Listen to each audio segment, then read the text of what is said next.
I signed the papers to let my husband's estate rot in debt. Then I walked out of the hospital with $2 million they'll never find. My mother-in-law, Sybil, is at the lawyer's office right now, screaming that I'm a squatter who belongs on the street. She thinks she's evicting me from the family manor by midnight. She doesn't know I sold the deed to a demolition crew an hour after the funeral. As I speak, the bulldozers are turning onto her precious, quiet street. By sunset, her legacy will be a pile of bricks and dust. The question is simple. If a family leaves you to scrub the floors and change the bandages for 3 years while they ignore your calls, do you owe them a single cent when the pulse stops? They think blood makes them heirs. I think 3 years of my life makes me the owner. Am I a thief for leaving them with the debt they tried to dump on me, or am I just the only one who paid the price for this family's sins? For 1,095 days, my world was a 12 by 12 bedroom that smelled of lavender-scented disinfectant and the metallic tang of blood. Arlo was a man who once climbed mountains, but by the end he was a mountain of grief trapped in a bed that hummed with a mechanical rhythm. I was his wife, his nurse, his chef, and eventually his only reason to keep breathing. Every morning started at 4 a.m. I'd check the monitors, change the bags, and crush his pills into a paste. My back ached, my eyes were permanently bloodshot, and I had forgotten what it felt like to have a conversation that didn't involve symptoms or dosages. Sybil and Felix were ghosts. They lived 10 miles away in a house Arlo had paid for, yet they only appeared when they wanted something. Sybil would call once a week, not to ask how Arlo was, but to ask if I'd found the blue folder with the offshore account passwords. "They're waiting for the clock to run out, Cora," Arlo whispered one night. "Rest, Arlo," I'd say, stroking his hair. "I'm here." "The owl," he gasped, his hand trembling as he pointed toward the nightstand. "Inside the micro SD, I kept a log. Every time they refused to help, every time they asked for money while I was dying, and the real will, Cora, the one they didn't forge." I didn't believe him at first.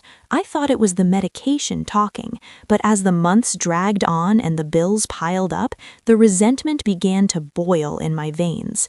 I watched Sybil post photos of her vacation in Italy while I was selling my engagement ring to pay for Arlo's specialized physical therapy. I watched Felix buy a new sports car while Arlo's insurance denied his claim for a better ventilator. When Arlo finally passed, the silence in the house was heavier than his body had ever been. I sat there for hours, just listening to the wind hit the windows. I felt a strange, cold clarity. I reached out and picked up the ceramic owl. I smashed it on the floor. Among the white shards lay a tiny black chip. Arlo hadn't been hallucinating. He had been planning his final revenge, and he had chosen me to be the executioner. Standing in the center of the cold kitchen, the silence was louder than the ticking of the clock on the wall. The funeral was a performance. Sybil wore a veil so thick you couldn't see her eyes, which was convenient because there weren't any tears in them. Felix stood by the casket looking at his watch, probably wondering if their reading of the will would happen before dinner. They didn't even wait for the wake to finish before they cornered me in Arlo's study. "We need the keys to the safe and the passwords to the brokerage accounts, Cora," Felix said, leaning against the desk Arlo used to work at. "He's been gone for 6 hours, Felix. Can we at least have a night of peace?" "Peace doesn't pay the estate taxes," Sybil snapped. She was already opening the drawers of Arlo's desk, tossing aside his sketches and personal notes like they were trash. "We know there's $2 million in a liquid trust. We've already seen the will he signed last year, the one that leaves the estate to the family bloodline. You're just a temporary occupant now." I felt the air leave the room. I knew which will she was talking about. Felix had brought a notary to the house 3 months ago while I was at the pharmacy.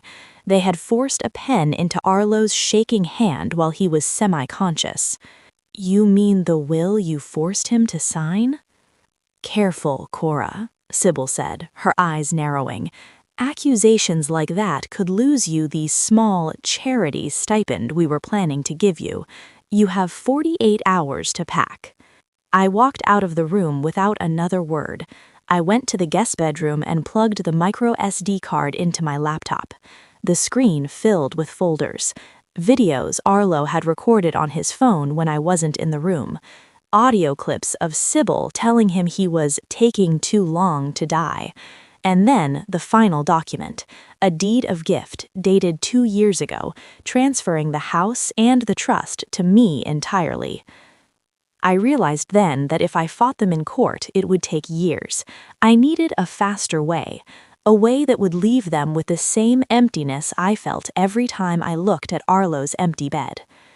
The air in the lawyer's office was thick with the scent of old paper and the smell of Sybil's cloying, expensive perfume. The reading was a formality, or so they thought. Sybil and Felix sat on one side of the long table. I sat alone on the other. "As we've discussed," the lawyer began, "the will dated November 2025 is the primary document. Cora, you are granted a 90-day grace period to vacate." "I have something I'd like to add to the inventory," I said. I pulled out my phone and pressed play on a video. It was Arlo, 6 months ago. His voice was strong, his eyes clear. "If you are watching this, it means my mother and brother have tried to steal what belongs to Cora. The will they have is a forgery. I never signed it. Cora is my sole heir." The silence in the room was absolute. Then Sybil began to laugh, a high, brittle sound. "That video is a fake, a deep fake." "Maybe, but the bank didn't think so. I went there this morning. The trust is empty, Sybil. I moved the $2 million into a private account. And the house? I didn't want it, so I sold the deed to a land development group. They've already filed the demolition permits." "You can't sell the house," Felix screamed. "It was Arlo's house, and he wanted it gone." I let the weight of that statement hang in the air. I watched as the reality of it began to sink into their skin. Felix started pacing, his hand tugging at his hair, while Sybil sat frozen. I started thinking about all the times I had sat in that kitchen, counting pennies for medication, while Felix posted photos of his new boat. I thought about the winter Arlo caught pneumonia because the heater broke, and I didn't have the $300 to fix it, while Sybil was spending $3,000 on a birthday party for her cat. As I looked at Sybil's face, which was twisted in a mask of pure hatred, I felt a pang of something. Was it guilt? I was essentially making a 60-year-old woman and her son homeless and broke. I was destroying the Thorne name in this town. Some would say a good person would have taken a settlement and let them keep the house. But then I remembered the night Arlo cried because Sybil told him he was too expensive to keep alive. No, they didn't deserve a house built on his hard work. They deserved the rubble that was coming for them. "You think you're so smart, don't you? You think you can just erase 30 years of family history because you spent a few years playing nurse?" "I didn't play nurse, Sybil. I was his world. You were his burden. You didn't just ignore him, you actively made his life harder. Every time you called to ask for money, his blood pressure spiked. Every time Felix borrowed the car and brought it back empty, Arlo would sigh and tell me it was okay because he didn't want the conflict.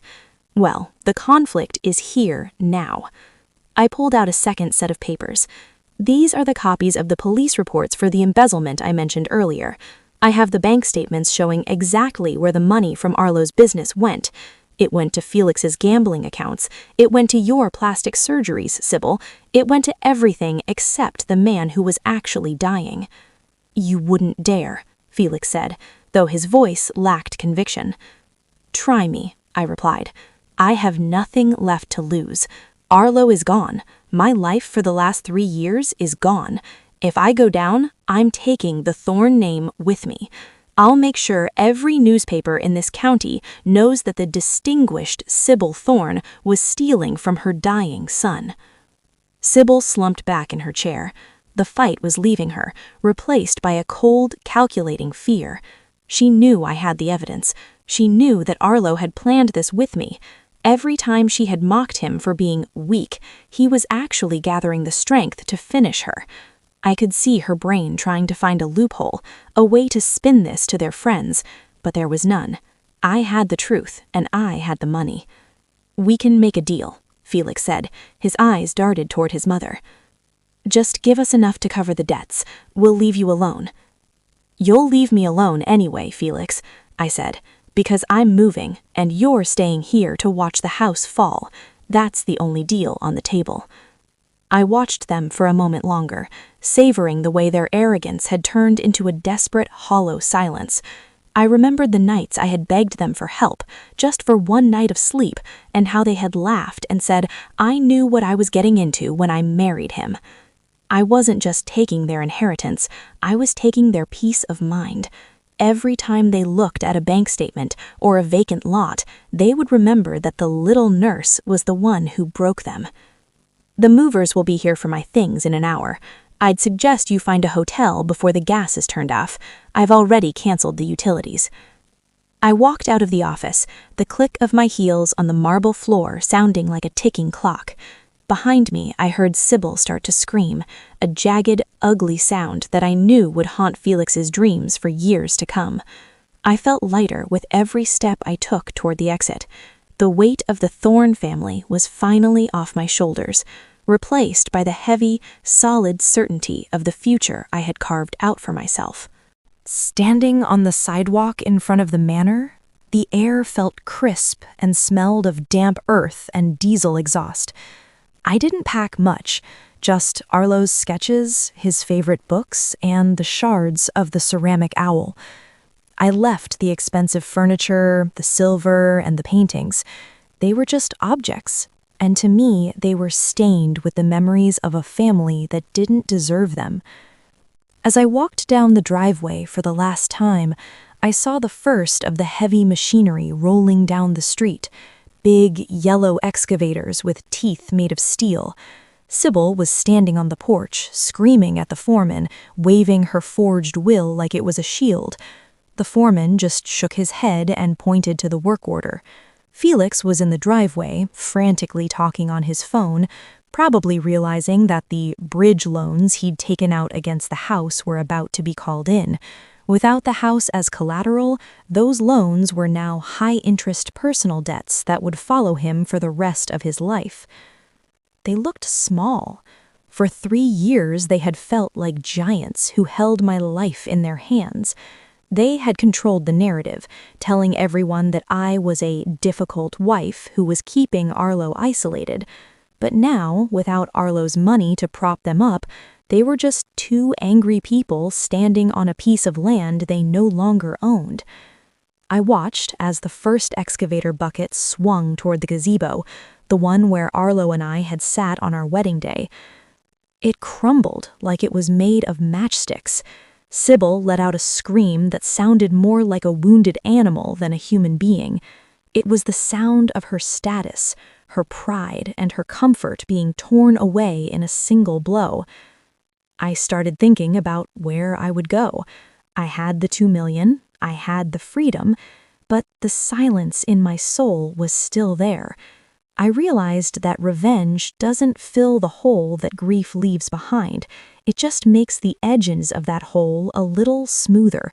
I had done what Arlo wanted. I had protected his legacy by destroying the people who wanted to tarnish it. But now I had to figure out who Cora was without a patient to care for or a family to fight. I walked to my car, parked a block away. I sat in the driver's seat and just watched. Within 20 minutes, the front porch of the house was gone. The grand entrance, the one Sybil used to stand in to greet guests with a fake smile, was now a pile of brick and splintered wood.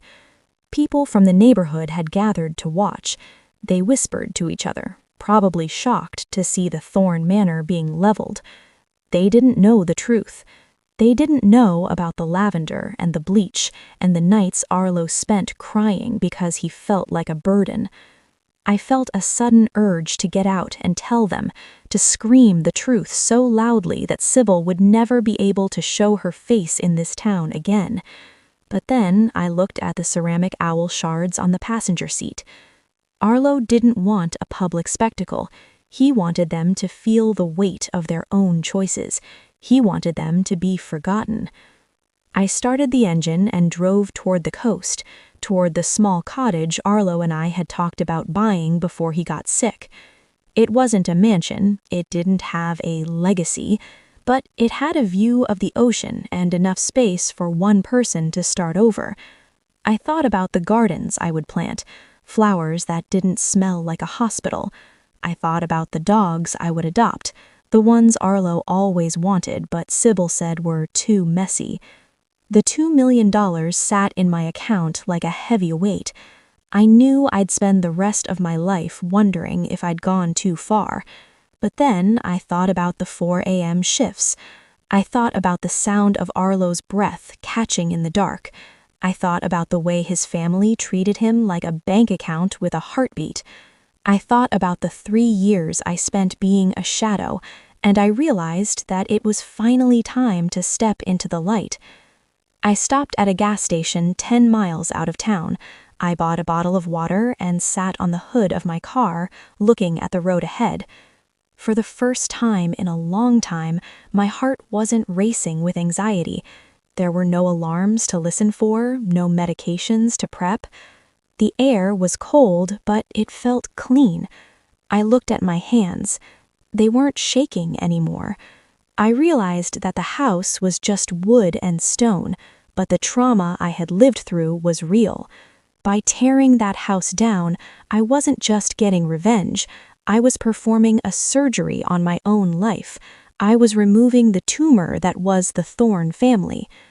I drove until the sun started to dip below the horizon, painting the sky in shades of bruised purple and burning gold. I thought about Arlo's laugh, the way it used to sound before the machines took over. I thought about the way he had looked at me in those final moments, not with fear, but with a quiet, fierce pride. He knew I would do this. He trusted me with his ghost. I rolled down the window and let the wind wash the smell of that sick room out of my hair. I looked at the ocean as it came into view, the blue water stretching out forever, a clean slate. I wasn't a widow anymore. I wasn't a nurse. I was free. I realized that the ultimate revenge wasn't just taking the money or destroying the house. It was living a life that they could never be a part of. It was being happy despite the poison they tried to inject into my world.